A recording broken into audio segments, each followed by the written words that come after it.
Salut et bonne année à tous. Je suis désolé de ne pas vous l'avoir souhaité plus tôt, mais j'étais vraiment très occupé ces derniers temps. Alors, cette année, j'ai envie de faire comme l'année dernière, j'ai envie de faire une vidéo mise au point en fac. Vous pouvez y faire un saut si vous voulez. Alors, dans la mise au point de l'année dernière, je vous avais parlé des émissions de l'époque qui s'arrêtaient. Le 3615 Usul, notamment, et Crossed de Karim Debache. Et le site All Gamers qui s'est arrêté. Bon, et cette année, en 2016, il y a des émissions de jeux qui se sont arrêtées, comme Speed Game et Merci d'Orient. Ce qui complète un peu la liste des émissions de rétro gaming qui, euh, qui cessent de paraître.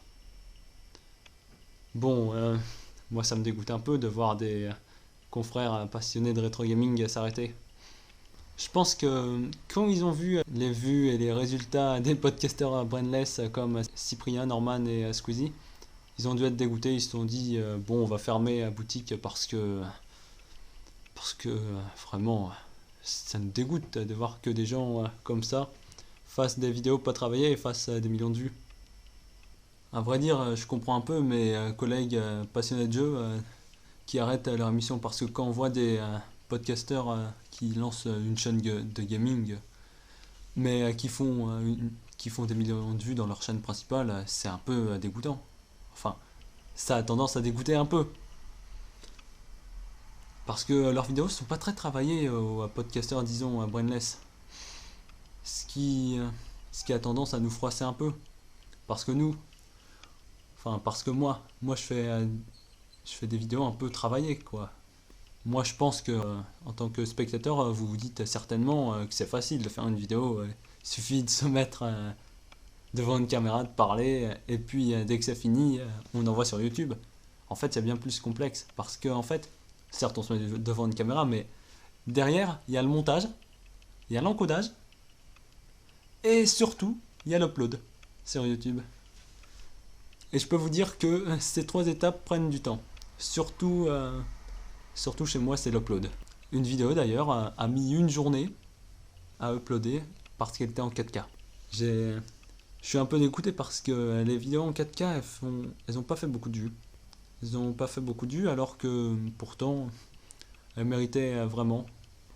Moi, surtout, ce qui m'embête, c'est que j'ai une grosse facture d'électricité derrière. Parce que avec tout le temps que ça prend à faire une vidéo, vous doutez bien que ça prend aussi de l'électricité. Surtout à l'upload, à vrai dire. Bon, heureusement que je me suis acheté un notebook avec mon argent personnel, pas l'argent des fans, hein, vous en faites pas. Moi, j'ai jamais gagné un centime grâce à YouTube ou grâce à Internet, grâce à des vidéos. Moi, je gagne pas des fortunes, hein, contrairement à des podcasteurs. Enfin, à des podcasteurs style Squeezie ou tout ça. Moi, ça me dégoûte un peu que ces gens fassent beaucoup de thunes et de vues avec des vidéos débilisantes. Bon, après, je dis pas que c'est que des inconvénients de faire des vidéos, au contraire.